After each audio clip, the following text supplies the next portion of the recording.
राष्ट्रपति की शक्तियां व कर्तव्य। राष्ट्रपति द्वारा प्रयोग की जाने वाली शक्तियां व किए जाने वाले कार्य निम्नलिखित है। पहला, कार्यकारी शक्तियां। दूसरा, विधायी शक्तियां। तीसरा, वित्तीय शक्तियां। चौथा, न्यायिक शक्तियां। पांचवा, कूटनीतिक शक्तियां। छठा, सैन्य शक्तियां।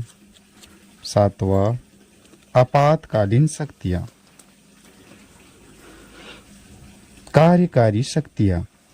राष्ट्रपति को कार्यकारी शक्तियां व कार्य है। पहला, भारत सरकार के सभी शासन संबंधी कार्य उसके नाम पर किए जाते हैं। दूसरा, वह नियम बना सकता है ताकि उसके नाम पर दिए जाने वाले आदेश और अन्य अनुदेश वैध हो।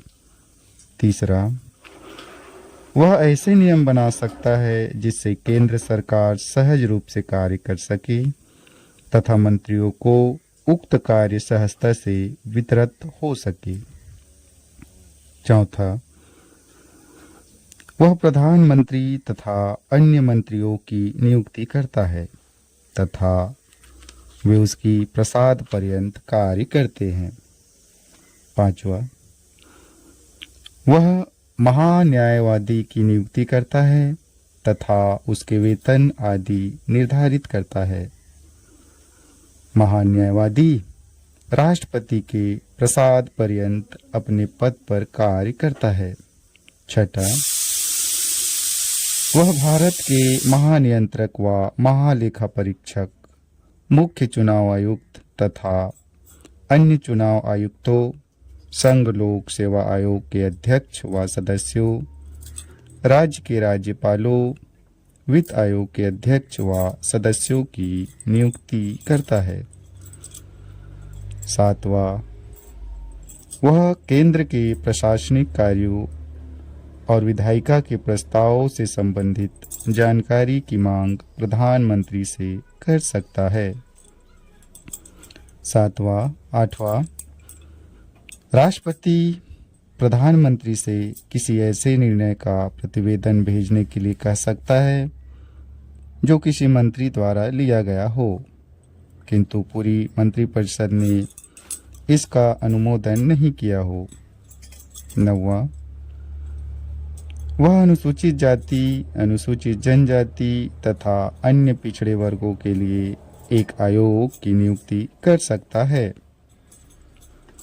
10वां, वह केंद्र राज्य तथा विभिन्न राज्यों के मध्य सहयोग के लिए एक अंतर्राज्यीय परिषद की नियुक्ति कर सकता है।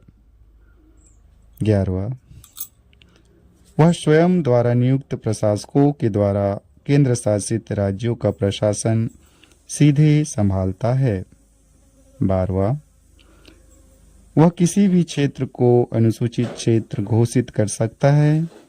उसे अनुसूचित क्षेत्रों तथा जनजाति क्षेत्रों के प्रशासन की शक्तियां प्राप्त है।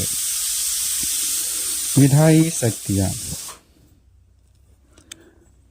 राष्ट्रपति भारतीय संसद का एक अभिन्न अंग है तथा उसे निम्नलिखित विधायी शक्तियां प्राप्त है। पहला, वह संसद की बैठक बुला सकता है अथवा कुछ समय के लिए स्थगित कर सकता है और लोकसभा को विघटित कर सकता है। वह संसद के संयुक्त अधिवेशन का आह्वान कर सकता है जिसकी अध्यक्षता लोकसभा अध्यक्ष करता है। दूसरा, वह प्रत्येक नए चुनाव के बाद तथा प्रत्येक वर्ष संसद के प्रथम अधिवेशन को संबोधित कर सकता है। तीसरा, वह संसद में लंबित किसी विधेयक या अन्यथा किसी संबंध में संसद को संदेश भेज सकता है। चौथा, यदि लोकसभा के अध्यक्ष व उपाध्यक्ष दोनों के पद रिक्त हो तो वह लोकसभा के किसी भी सदस्य को सदन की अध्यक्षता सौंप सकता है। इसी प्रकार यदि राज्यसभा के सभापति व उपसभापति दोनों पद रिक्त हो तो वह राज्यसभा के किसी भी सदस्य को सदन की अध्यक्षता सौंप सकता है। पांचवा, वह साहित्य, विज्ञान, कला व समाज सेवा से जुड़े अथवा जानकार व्यक्तियों में से 12 सदस्यों को राज्यसभा के लिए मनोनीत करता है। छठा, वह लोकसभा में 2 आंग्ल भारतीय समुदाय के व्यक्तियों को मनोनीत कर सकता है। सातवां, वह चुनाव आयोग से परामर्श कर संसद सदस्यों की निर्भरता के प्रश्न पर निर्णय करता है। आठवां, संसद में कुछ विशेष प्रकार के विधेयकों को प्रस्तुत करने के लिए राष्ट्रपति की सिफारिश अथवा आज्ञा आवश्यक है। उदाहरणार्थ, भारत की संचित निधि से खर्च संबंधी विधेयक अथवा राज्यों की सीमा परिवर्तन या नए राज्य के निर्माण या संबंधी विधेयक। नौवां, जब एक विधेयक संसद द्वारा पारित होकर राष्ट्रपति के पास भेजा जाता है तो आ विधेयक को अपनी स्वीकृति देता है, अथवा बा विधेयक पर अपनी स्वीकृति सुरक्षित रखता है, अथवा श विधेयक को यदि वह धन विधेयक नहीं है तो संसद के पुनर्विचार के लिए लौटा देता है। हालांकि यदि संसद विधेयक को संशोधन या बिना किसी संशोधन के पुनः पारित करती है तो राष्ट्रपति की अपनी सहमति देनी ही होती है। 10वां, राज्य विधायिका द्वारा पारित किसी विधेयक को राज्यपाल जब राष्ट्रपति के विचार के लिए सुरक्षित रखता है तब राष्ट्रपति आ विधेयक को अपनी स्वीकृति देता है, अथवा बा विधेयक पर अपनी स्वीकृति सुरक्षित रखता है, अथवा स राज्यपाल को निर्देश देता है कि विधेयक यदि वह धन विधेयक नहीं है तो को राज्य विधायिका को पुनर्विचार हेतु लौटा दे। यह ध्यान देने की बात है कि यदि राज्य विधायिका विधेयक को पुनः राष्ट्रपति की सहमति के लिए भेजती है तो राष्ट्रपति स्वीकृति देने के लिए बाध्य नहीं है।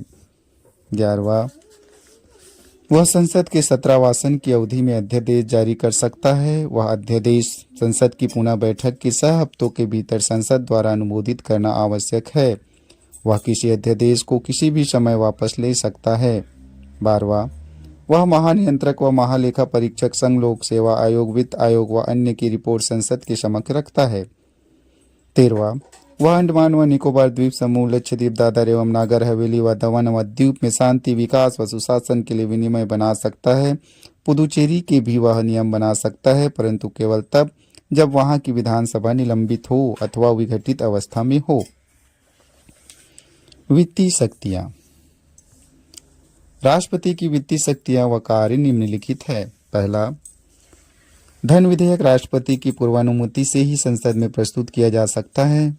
दूसरा, वह वार्षिक वित्तीय विवरण केंद्रीय बजट को संसद के समक्ष रखता है। तीसरा, अनुदान की कोई भी मांग उसकी सिफारिश के बिना नहीं की जा सकती है। चौथा, वह भारत की आकस्मिक निधि से किसी अदृश्य व्यय हेतु अग्रिम भुगतान की व्यवस्था कर सकता है। पांचवा, वह राज्य व केंद्र के मध्य राजस्व के बंटवारे के लिए प्रत्येक 5 वर्ष में एक वित्त आयोग का गठन करता है। न्यायिक शक्तियां। राष्ट्रपति की न्यायिक शक्तियां व कार्य निम्नलिखित है।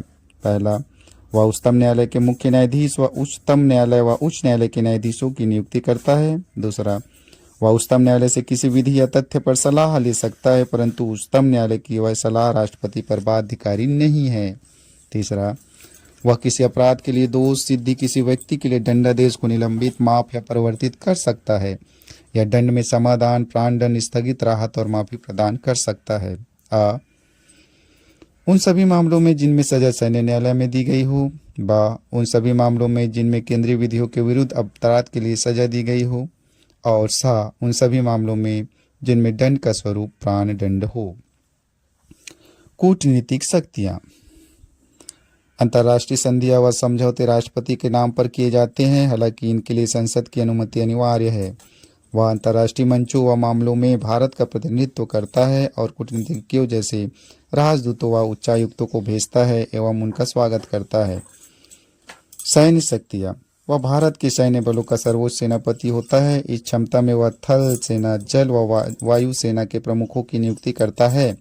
वह युद्ध या इसकी समाप्ति की घोषणा करता है, किंतु यह संसद की अनुमति के अनुसार होता है। आपातकालीन शक्तियां। उपरोक्त साधारण शक्तियों के अतिरिक्त संविधान ने राष्ट्रपति को निम्नलिखित 3 परिस्थितियों में आपातकालीन शक्तियां भी प्रदान की है। पहला, राष्ट्रीय आपातकाल अनुच्छेद 352। दूसरा, राष्ट्रपति शासन अनुच्छेद 356 एवं 365 एवं तीसरा, वित्तीय आपातकाल अनुच्छेद 360। राष्ट्रपति की वीटो शक्ति। संसद द्वारा पारित कोई विधेयक तभी अधिनियम बनता है जब राष्ट्रपति उसे अपनी सहमति देता है। जब ऐसा विधेयक राष्ट्रपति की सहमति के लिए प्रस्तुत होता है तो उसके पास 3 विकल्प होते हैं संविधान के अनुच्छेद 111 के अंतर्गत।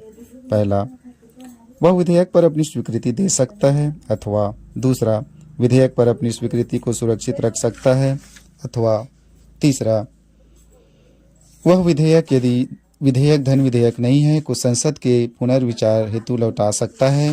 हालांकि यदि संसद इस विधेयक को पुनः बिना किसी संशोधन के अथवा संशोधन करके राष्ट्रपति के सामने प्रस्तुत करे तो राष्ट्रपति को अपनी स्वीकृति देनी ही होगी। इस प्रकार राष्ट्रपति के पास संसद द्वारा पारित विधेयकों के संबंध में वीटो शक्ति है, अर्थात वह विधेयक को अपनी स्वीकृति के लिए सुरक्षित रख सकता है। राष्ट्रपति को यह शक्ति देने के 2 कारण हैं। आ, संसद को जल्दबाजी और सही ढंग से विचारित न किए गए विधान बनाने से रोकना, और ब, किसी असंवैधानिक विधान को रोकने के लिए। वर्तमान राज्यों के कार्यकारी प्रमुखों की वीटो शक्तियों को 4 प्रकार से वर्गीकृत किया जा सकता है। पहला, आत्यंतिक वीटो, अर्थात विधायिका द्वारा पारित विधेयक पर अपनी राय सुरक्षित रखना। दूसरा, विशेषित वीटो, जो विधायिका द्वारा उच्च बहुमत द्वारा निरस्त की जा सके। तीसरा, निलंबनकारी वीटो, जो विधायिका द्वारा साधारण बहुमत द्वारा निरस्त की जा सके। चौथा, पॉकेट वीटो, विधायिका द्वारा पारित विधेयक पर कोई निर्णय नहीं करना। उपरोक्त 4 में से भारत में के राष्ट्रपति में 3 शक्तियां आत्यंतिक वीटो, निलंबनकारी वीटो और पॉकेट वीटो निहित है। भारत के राष्ट्रपति के संदर्भ में विशेषित वीटो महत्वहीन है तथा यह अमेरिका के राष्ट्रपति द्वारा प्रयोग किया जाता है। भारत के राष्ट्रपति के तीनों वीटो की व्याख्या निम्न है। आत्यंतिक वीटो, इसका संबंध राष्ट्रपति की उस शक्ति से है जिसमें वह संसद द्वारा पारित किसी विधेयक को अपने पास सुरक्षित रखता है। यह विधेयक इस प्रकार समाप्त हो जाता है और अधिनियम नहीं बन पाता। सामान्यतः यह वीटो निम्न 2 मामलों में प्रयोग किया जाता है। पहला, गैर सरकारी सदस्यों के विधेयक के संबंध में, अर्थात संसद का वह सदस्य जो मंत्री न हो द्वारा प्रस्तुत विधेयक, और दूसरा, सरकारी विधेयक के संबंध में जब मंत्रिमंडल त्याग पत्र दे दे, जब विधेयक पारित हो गया हो तथा राष्ट्रपति की अनुमति मिलना शेष हो और नया मंत्रिमंडल राष्ट्रपति को ऐसे विधेयक पर अपनी सहमति न देने की सलाह दे। 1954 में राष्ट्रपति डॉक्टर राजेंद्र प्रसाद ने PSU विनियोग विधेयक पर अपना निर्णय रोक कर रखा। वह विधेयक संसद द्वारा उस समय पारित किया गया जब PSU राज्य में राष्ट्रपति शासन लागू था, परंतु जब यह विधेयक स्वीकृति के लिए राष्ट्रपति के पास भेजा गया तो राष्ट्रपति शासन हटा लिया गया था। पुनः 1991 में राष्ट्रपति डॉक्टर R वेंकटरमन द्वारा संसद सदस्य वेतन भत्ता और पेंशन संशोधन विधेयक को रोक कर रखा गया। यह विधेयक संसद द्वारा लोकसभा विघटित होने के 1 दिन पूर्व राष्ट्रपति की पूर्व सिफारिशों को प्राप्त किए बिना पारित किया गया। निलंबनकारी वीटो, राष्ट्रपति इस वीटो का प्रयोग तब करता है जब वह किसी विधेयक को संसद के पुनर्विचार हेतु लौटाता है। हालांकि यदि संसद उस विधेयक को पुनः किसी संशोधन के बिना अथवा संशोधन के साथ पारित कर राष्ट्रपति के पास भेजती है तो उस पर राष्ट्रपति को अपनी स्वीकृति देना बाध्यकारी है। इसका अर्थ है कि राष्ट्रपति के इस वीटो को उस विधेयक को साधारण बहुमत से पुनः पारित कराकर निरस्त किया जा सकता है, उच्च बहुमत द्वारा नहीं, जैसा कि अमेरिका में प्रचलित है। जैसा कि पूर्व में बताया गया है कि राष्ट्रपति धन विधेयकों के मामले में इस वीटो का प्रयोग नहीं कर सकता है। राष्ट्रपति किसी धन विधेयक को अपनी स्वीकृति या तो दे सकता है या उसे रोक कर रख सकता है, परंतु उसे संसद को पुनर्विचार के लिए नहीं भेज सकता। साधारणतः राष्ट्रपति धन विधेयक पर अपनी स्वीकृति उस समय दे देता है जब यह संसद की उसकी पूर्वानुमति से प्रस्तुत किया जाता है। तीसरा, पॉकेट वीटो, इस मामले में राष्ट्रपति विधेयक पर न तो कोई सहमति देता है, न अस्वीकृत करता है और न ही लौटाता है, परंतु एक अनिश्चित काल के लिए विधेयक को लंबित कर देता है। राष्ट्रपति की विधेयक पर किसी भी प्रकार का निर्णय न देने की सकारात्मक अथवा नकारात्मक शक्ति पॉकेट वीटो के नाम से जानी जाती है। राष्ट्रपति इस वीटो शक्ति का प्रयोग इस आधार पर करता है कि संविधान में उसके समक्ष आए किसी विधेयक पर निर्णय देने के लिए कोई समय सीमा तय नहीं है। दूसरी ओर अमेरिका में यह व्यवस्था है कि राष्ट्रपति को 10 दिनों के भीतर वह विधेयक पुनर्विचार के लिए लौटाना होता है। इस प्रकार यह कहा जा सकता है कि भारत के राष्ट्रपति की शक्ति इस संबंध में अमेरिका के राष्ट्रपति से ज्यादा है। सन 1986 में राष्ट्रपति जेएलसी द्वारा भारतीय डाक संशोधन अधिनियम के संदर्भ में इस वीटो का प्रयोग किया गया। राजीव गांधी सरकार द्वारा पारित विधेयक ने प्रेस की स्वतंत्रता पर प्रतिबंध लगाया और इसकी अत्यधिक आलोचना हुई। 3 वर्ष पश्चात 1989 में अगले राष्ट्रपति आर वेंकटरमन ने यह विधेयक नई राष्ट्रीय मोर्चा सरकार के पास पुनर्विचार हेतु भेजा, परंतु सरकार ने इसे रद्द करने का फैसला लिया। यह बात ध्यान देने योग्य है कि संविधान संशोधन से संबंधित अधिनियमों में राष्ट्रपति के पास कोई वीटो नहीं है। 24वें संविधान संशोधन अधिनियम 1971 ने संविधान संशोधन विधेयकों पर राष्ट्रपति को अपनी स्वीकृति देने के लिए बाध्यकारी बना दिया। राज्य विधायिका पर राष्ट्रपति का वीटो। राज्य विधायकों के संबंध में भी राष्ट्रपति के पास वीटो शक्तियां हैं। राज्य विधायिका द्वारा पारित कोई भी विधेयक तभी अधिनियम बनता है जब राज्यपाल अथवा राष्ट्रपति, यदि विधेयक राष्ट्रपति के विचारार्थ लाया गया हो, उस पर स्वीकृति दे देता है। जब कोई विधेयक राज्य विधायिका द्वारा पारित कर राज्यपाल के विचारार्थ उसकी स्वीकृति के लिए लाया जाता है तो अनुच्छेद 200 के अंतर्गत उसके पास 4 विकल्प होते हैं। पहला, वह विधेयक पर अपनी स्वीकृति दे सकता है, अथवा दूसरा, वह विधेयक पर अपनी स्वीकृति सुरक्षित रख सकता है, अथवा तीसरा, वह विधेयक यदि धन विधेयक न हो को राज्य विधायिका के पुनर्विचार के लिए लौटा सकता है। चौथा, वह विधेयक को राष्ट्रपति के विचाराधीन आरक्षित कर सकता है। जब कोई विधेयक राज्यपाल द्वारा राष्ट्रपति के विचारार्थ आरक्षित किया जाता है तो राष्ट्रपति के पास 3 विकल्प अनुच्छेद 201 के होते हैं। पहला, वह विधेयक पर अपनी स्वीकृति दे सकता है, अथवा दूसरा, वह विधेयक पर अपनी स्वीकृति सुरक्षित रख सकता है, अथवा तीसरा, वह राज्यपाल को निर्देश दे सकता है कि वह विधेयक यदि धन विधेयक नहीं है को राज्य विधायिका के पास पुनर्विचार हेतु लौटा दे। यदि राज्य विधायिका किसी संशोधन के बिना अथवा संशोधन करके पुनः विधेयक को पारित कर राष्ट्रपति के पास भेजती है तो राष्ट्रपति इस पर सहमति देने के लिए बाध्य नहीं है। इसका अर्थ है कि राज्य विधायिका राष्ट्रपति के वीटो को निरस्त नहीं कर सकती है। इसके अतिरिक्त संविधान में यह समय सीमा भी तय नहीं है कि राज्यपाल द्वारा राष्ट्रपति के विचारार्थ रखे विधेयक पर राष्ट्रपति कब तक अपना निर्णय दे। इस प्रकार राष्ट्रपति राज्य विधायकों के संदर्भ में भी पॉकेट वीटो का प्रयोग करता है। तालिका 17.2 में राष्ट्रपति की केंद्रीय तथा राज्य विधायिका के संबंध में वीटो शक्ति के वर्णनों का सारांश दिया गया है।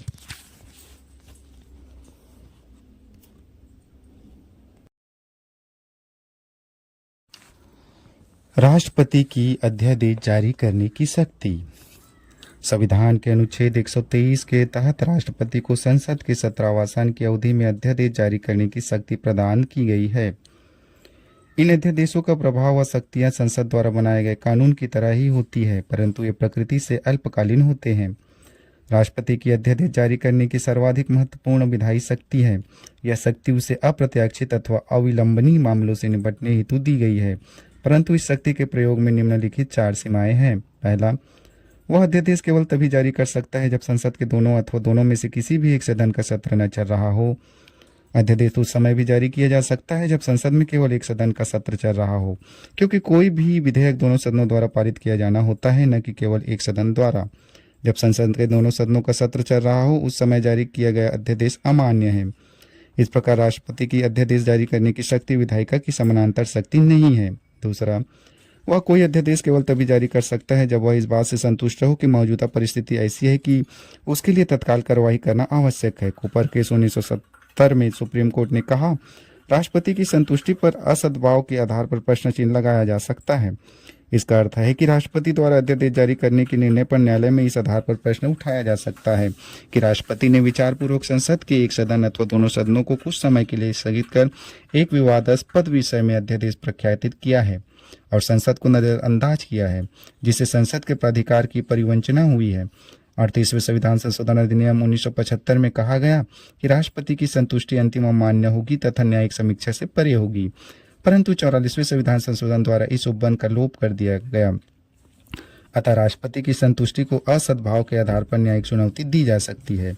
तीसरा, सभी मामलों में अध्यादेश जारी करने की उसकी शक्ति केवल समयावधि को छोड़कर संसद की कानून बनाने की शक्तियों की समविष्टि नहीं है। इसकी दो विवक्षाएं हैं। अध्यादेश केवल उन्हीं मुद्दों पर जारी किया जा सकता है जिन पर संसद कानून बना सकती है। बा अध्यादेश को वही संवैधानिक सीमाएं होती है जो संसद द्वारा बनाए गए किसी कानून की होती है। अतः एक अध्यादेश किसी भी मौलिक अधिकार का लघुकरण अथवा उसको छीन नहीं सकता।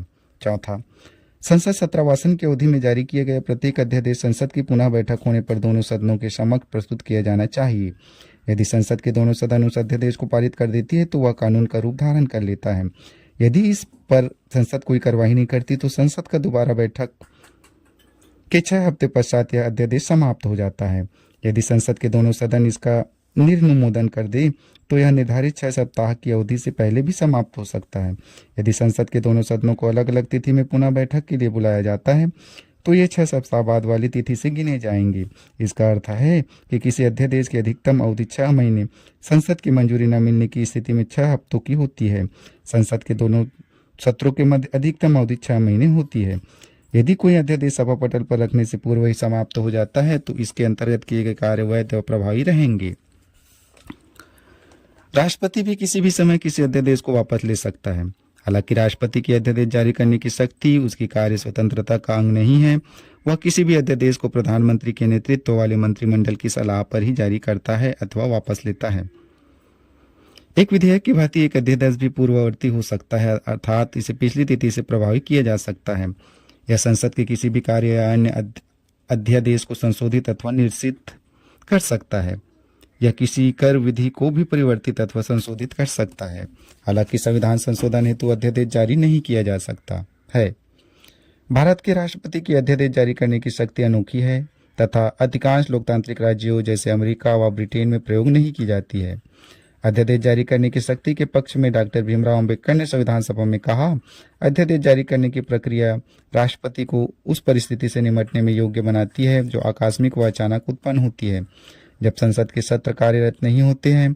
यहाँ पर यह स्पष्ट है कि राष्ट्रपति की अध्यादेश जारी करने की शक्ति का अनुच्छेद 352 में वर्णित राष्ट्रीय आपातकाल से कोई संबंध नहीं है। राष्ट्रपति युद्ध, बाह्य आक्रमण और सशस्त्र विद्रोह न होने की स्थिति में भी अध्यादेश जारी कर सकता है। लोकसभा के नियम के अनुसार जब कोई विधेयक किसी अध्यादेश का स्थान लेने के लिए सदन में प्रस्तुत किया जाता है उस समय अध्यादेश जारी करने के कारण व परिस्थितियों को भी सदन के समक्ष प्रस्तुत किया जाना चाहिए। अब तक राष्ट्रपति के अध्यादेश पुनः जारी करने के संबंध में कोई भी मामला उच्चतम न्यायालय में प्रस्तुत नहीं किया गया है, परंतु डीसी वाधवा मामले 1987 में उच्चतम न्यायालय का निर्णय यहाँ पर काफी संगत है। इसमें न्यायालय द्वारा कहा गया है कि सन 1967 से 1981 के बीच बिहार के राज्यपाल द्वारा 256 अध्यादेश जारी किए हैं और इन्हें समय समय पुनः जारी कर 1 से 14 वर्ष तक प्रभावी रखा गया है। न्यायालय ने कहा कि अध्यादेशों की भाषा में परिवर्तन किए बिना तथा विधानसभा द्वारा विधेयक पारित करने का प्रयास न करके अध्यादेशों को पुनः प्रकाशन करना संविधान का उल्लंघन है तथा इस प्रकार के पुनः प्रकाशित अध्यादेश रद्द होनी चाहिए। यह कहा गया कि अध्यादेश द्वारा विधि बनाने की वैकल्पिक शक्ति को राज्य विधायिका की विधायी शक्ति का विकल्प नहीं बनना चाहिए। राष्ट्रपति की समाधान की शक्ति। संविधान के अनुच्छेद 72 में राष्ट्रपति को उन व्यक्तियों को क्षमा करने की शक्ति प्रदान की गई है जो निम्नलिखित मामलों में किसी अपराध के लिए दोषी करार दिए गए हैं। पहला, संघीय विधि के विरुद्ध किसी अपराध में दिए गए दंड में। दूसरा, सैन्य न्यायालय द्वारा दिए गए दंड में। और तीसरा, यदि दंड का स्वरूप मृत्युदंड हो। राष्ट्रपति की समाधान शक्ति न्यायपालिका से स्वतंत्र है। वह एक कार्यकारी शक्ति है, परंतु राष्ट्रपति इस शक्ति का प्रयोग करने के लिए किसी न्यायालय की तरह पेश नहीं आता। राष्ट्रपति की इस शक्ति के 2 रूप है। आ, विधि के प्रयोग में होने वाली न्यायिक गलती को सुधारने के लिए। ब, यदि राष्ट्रपति दंड का स्वरूप अधिक कड़ा समझता है तो उसका बचाव प्रदान करने के लिए। राष्ट्रपति की क्षमादान शक्ति में निम्नलिखित बातें सम्मिलित है। क्षमा। पहला, क्षमा। इसमें दंड और बंदीकरण दोनों को हटा दिया जाता है तथा दोषी को सभी दंड, दंडादेशों और निर्हताओं से पूर्णतः मुक्त कर दिया जाता है। दूसरा, लघुकरण। इसका अर्थ है कि दंड के स्वरूप को बदलकर कम करना, अर्थात मृत्यु दंड का लघुकरण कर कठोर कारावास में परिवर्तित करना, जिसे साधारण कारावास में परिवर्तित किया जा सकता है। तीसरा, परिहार। इसका अर्थ है दंड के प्रकृति में परिवर्तन किए बिना उसकी अवधि कम करना। उदाहरण के लिए 2 वर्ष के कठोर कारावास को 1 वर्ष के कठोर कारावास में परिहार करना। चौथा, विराम। इसका अर्थ है कि किसी दोषी को मूल रूप में दी गई सजा को किन्हीं विशेष परिस्थितियों में कम करना, जैसे शारीरिक अपंगता अथवा महिलाओं को गर्भावस्था की अवधि के कारण। पांचवा, प्रविलंबन। इसका अर्थ है कि किसी दंड, विशेषकर मृत्यु दंड पर अस्थायी रोक लगाना। इसका उद्देश्य है कि दोषी व्यक्ति का क्षमा याचना अथवा दंड के स्वरूप परिवर्तन की याचना के लिए समय देना। संविधान के अनुच्छेद 161 के अंतर्गत राज्य की राज्यपाल भी क्षमादान की शक्ति रखता है। अतः राज्यपाल भी किसी दंड को क्षमा कर सकता है, अस्थायी रूप से रोक सकता है, सजा को या सजा की अवधि को कम कर सकता है। वह राज्य विधि के विरुद्ध अपराध में दोषी व्यक्ति की सजा को निलंबित कर सकता है, दंड का स्वरूप बदल सकता है और दंड की अवधि कम कर सकता है। परंतु निम्नलिखित दो परिस्थितियों में राज्यपाल की क्षमादान शक्ति राष्ट्रपति से भिन्न है। पहला, राष्ट्रपति सैन्य न्यायालय द्वारा दी गई सजा को माफ कर सकता है, क्षमा कर सकता है, परंतु राज्यपाल नहीं। दूसरा, राष्ट्रपति मृत्युदंड को क्षमा कर सकता है, परंतु राज्यपाल नहीं कर सकता। राज्य विधि द्वारा मृत्युदंड की सजा को क्षमा करने की शक्ति राष्ट्रपति में निहित है, न कि राज्यपाल में। हालांकि राज्यपाल मृत्युदंड को निलंबित, दंड का स्वरूप परिवर्तित अथवा दंडावधि को कम कर सकता है। दूसरे शब्दों में, मृत्युदंड के निलंबन, दंडावधि कम करने, दंड का स्वरूप बदलने के संबंध में राज्यपाल व राष्ट्रपति की शक्तियां समान हैं। उच्चतम न्यायालय ने राष्ट्रपति की क्षमादान शक्ति का विभिन्न मामलों में अध्ययन कर निम्नलिखित सिद्धांत बनाए हैं। पहला, दया की याचना करने वाले व्यक्ति को राष्ट्रपति से मौखिक सुनवाई का अधिकार नहीं है। दूसरा, राष्ट्रपति प्रमाणी साक्ष्य का पुनः अध्ययन कर सकता है और उनका विचार न्यायालय से भिन्न हो सकता है। तीसरा, राष्ट्रपति इस शक्ति का प्रयोग केंद्रीय मंत्रिमंडल के परामर्श पर करेगा। चौथा, राष्ट्रपति अपने आदेश के कारण बताने के लिए बाध्य नहीं है। पांचवा, राष्ट्रपति न केवल दंड पर राहत दे सकता है बल्कि प्रामाणिक भूल के लिए भी राहत दे सकता है। छठा, राष्ट्रपति को अपनी शक्ति का प्रयोग करने के लिए उच्चतम न्यायालय द्वारा कोई भी दिशा निर्देश निर्धारित करने की आवश्यकता नहीं है। सातवां, राष्ट्रपति की इस शक्ति पर कोई भी न्यायिक समीक्षा नहीं की जा सकती, सिवाय वहां जहां राष्ट्रपति का निर्णय स्वेच्छाचारी, विवेक रहित, दुर्भावना अथवा भेदभावपूर्ण हो। आठवां, जब क्षमादान की पूर्व याचिका राष्ट्रपति ने रद्द कर दी हो तो दूसरी याचिका नहीं दायर की जा सकती। राष्ट्रपति की संवैधानिक स्थिति। संविधान में सरकार का स्वरूप संसदीय है। फलस्वरूप राष्ट्रपति केवल कार्यकारी प्रधान होता है। मुख्य शक्तियां प्रधानमंत्री के नेतृत्व वाले मंत्रिमंडल में निहित होती है। अन्य शब्दों में, राष्ट्रपति अपनी कार्यकारी शक्तियों का प्रयोग प्रधानमंत्री के नेतृत्व वाले मंत्रिमंडल की सहायता व सलाह से करता है। डॉक्टर BR अम्बेडकर ने राष्ट्रपति की वास्तविक स्थिति को निम्न प्रकार से बताया है। भारतीय संविधान में भारतीय संघ के कार्यकलापों का एक प्रमुख होगा, जिसे संघ का राष्ट्रपति कहा जाएगा। कार्यपालक उपाधि अमेरिका के राष्ट्रपति की याद दिलाती है। नाम में समानता के अतिरिक्त अमेरिका में प्रचलित सरकार एवं भारतीय संविधान के तहत अपनाई गई सरकार में अन्य कोई समानता नहीं है। सरकार की अमेरिकी व्यवस्था को राष्ट्रपति व्यवस्था कहा जाता है और भारतीय व्यवस्था को संसदीय व्यवस्था कहा जाता है। अमेरिका की राष्ट्रपति व्यवस्था में कार्यकारी व प्रशासनिक शक्तियां राष्ट्रपति में निहित है। भारतीय संविधान के अंतर्गत राष्ट्रपति की स्थिति वही है जो ब्रिटिश संविधान के अंतर्गत राजा की स्थिति है। वह राष्ट्र का प्रमुख होता है पर कार्यकारी नहीं होता। वह राष्ट्र का प्रतिनिधित्व करता है, उन पर शासन नहीं करता। वह राष्ट्र का प्रतीक है। वह प्रशासन में औपचारिक रूप से सम्मिलित है अथवा एक मुहर के रूप में है जिसके नाम पर राष्ट्र के निर्णय लिए जाते हैं। वह मंत्रिमंडल की सलाह पर निर्भर है। वह उसकी सलाह के विरुद्ध अथवा उसकी सलाह के बिना कुछ नहीं कर सकता है। अमेरिका का राष्ट्रपति किसी भी सचिव को किसी भी समय हटा सकता है। भारत के राष्ट्रपति के पास ऐसा करने की शक्ति नहीं है जब तक कि उसके मंत्रियों का संसद में बहुमत हो। राष्ट्रपति के संवैधानिक स्थिति को समझने के लिए विशेष रूप से अनुच्छेद 53, 74 और 75 के प्रावधानों का संदर्भ लिया गया है। पहला, संघ की कार्यपालिका शक्ति राष्ट्रपति में निहित होगी और वह इसका प्रयोग इस संविधान के अनुसार स्वयं या अपने अधीनस्थ अधिकारियों के द्वारा करेगा। अनुच्छेद 53, राष्ट्रपति को सहायता तथा सलाह के लिए प्रधानमंत्री के नेतृत्व में एक मंत्रिपरिषद होगी। वह संविधान के अनुसार अपने कार्य व कर्तव्य पर उनकी सलाह पर निर्वहन करेगा। अनुच्छेद 74। तीसरा, मंत्रिपरिषद लोकसभा के प्रति सामूहिक रूप से उत्तरदायी होगी। अनुच्छेद 75। यह उपवन संसदीय व्यवस्था की नींव है। 42वें संविधान संशोधन 1976 इंदिरा गांधी सरकार द्वारा लागू में कहा गया कि राष्ट्रपति पर प्रधानमंत्री के नेतृत्व वाली मंत्रिपरिषद की सलाह बाध्यकारी है। 44वें संविधान संशोधन अधिनियम 1978 जनता पार्टी सरकार द्वारा लागू में कहा गया कि राष्ट्रपति को अधिकार है कि वह सामान्यतः अथवा अन्यथा रूप से मंत्रिमंडल को सलाह पर पुनर्विचार के लिए कह सकता है। हालांकि पुनर्विचार के बाद दी गई सलाह मानने के लिए वह बाध्य है। अन्य शब्दों में राष्ट्रपति एक बार किसी सलाह को पुनर्विचार के लिए मंत्रिमंडल के पास भेज सकता है, परंतु पुनर्विचार के बाद दी गई सलाह मानने के लिए वह बाध्य है।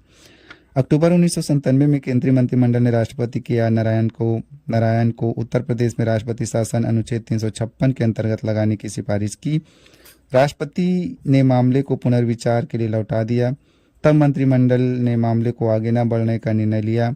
इस प्रकार बीजेपी की कल्याण सिंह के नेतृत्व वाली सरकार बच गई। पुनः सितंबर 1998 में राष्ट्रपति के आर नारायणन ने बिहार में राष्ट्रपति शासन लगाने संबंधी सलाह को पुनर्विचार के लौटा दिया था। कुछ महीने पश्चात कैबिनेट ने पुनः वही सलाह दी। केवल तभी फरवरी 1999 में बिहार में राष्ट्रपति शासन लगाया गया था। यद्यपि राष्ट्रपति के पास कोई संवैधानिक विवेक स्वतंत्रता नहीं है, परंतु उसके पास कुछ परिस्थिति विवेक स्वतंत्रताएं हैं। राष्ट्रपति निम्नलिखित परिस्थितियों में अपनी विवेक स्वतंत्रता का प्रयोग बिना मंत्रिमंडल की सलाह पर कर सकता है। पहला, लोकसभा में किसी भी दल के पास स्पष्ट बहुमत न होने पर अथवा जब प्रधानमंत्री की अचानक मृत्यु हो जाए तथा उसका कोई स्पष्ट उत्तराधिकारी न हो, वह प्रधानमंत्री की नियुक्ति करता है। दूसरा, वह मंत्रिमंडल को विघटित कर सकता है यदि वह सदन में विश्वास मत सिद्ध न कर सके। तीसरा, वह लोकसभा को विघटित कर सकता है यदि मंत्रिमंडल ने अपना बहुमत खो दिया हो। राष्ट्रपति से संबंधित अनुच्छेद एक नज़र में। 52 भारत के राष्ट्रपति। 53 संघ की कार्यपालक शक्ति। 54 राष्ट्रपति का चुनाव। 55 राष्ट्रपति के चुनाव का तरीका। 56 राष्ट्रपति का कार्यकाल। 57 पुनर्चुनाव के लिए अर्हता। 58 राष्ट्रपति चुने जाने के लिए योग्यता। 59 राष्ट्रपति कार्यकाल की दशाएं। 60 राष्ट्रपति द्वारा शपथ ग्रहण। 61 राष्ट्रपति पर महाभियोग की प्रक्रिया। 62 राष्ट्रपति पद की रिक्ति की पूर्ति के लिए चुनाव कराने का समय। 65 उपराष्ट्रपति का राष्ट्रपति के रूप में कार्य करना। 71 राष्ट्रपति के चुनाव से संबंधित मामले। 72 राष्ट्रपति की क्षमादान इत्यादि की शक्ति तथा कतिपय मामलों में दंड का स्थान, माफी अथवा कम कर देना। 74 मंत्रिपरिषद का राष्ट्रपति को परामर्श एवं सहयोग प्रदान करना।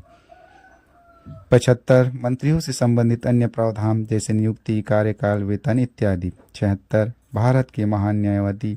77 भारत सरकार द्वारा कार्यालय का संचालन। 78 राष्ट्रपति को सूचना प्रदान करने से संबंधित प्रधानमंत्री के दायित्व। 85 संसद के सत्र सत्रावासन तथा भंग करना। 111 संसद द्वारा पारित विधेयकों पर सहमति प्रदान करना। 112 संघीय बजट। 123 अध्यादेश जारी करने की शक्ति। 143 राष्ट्रपति की सर्वोच्च न्यायालय से सलाह लेने की शक्ति।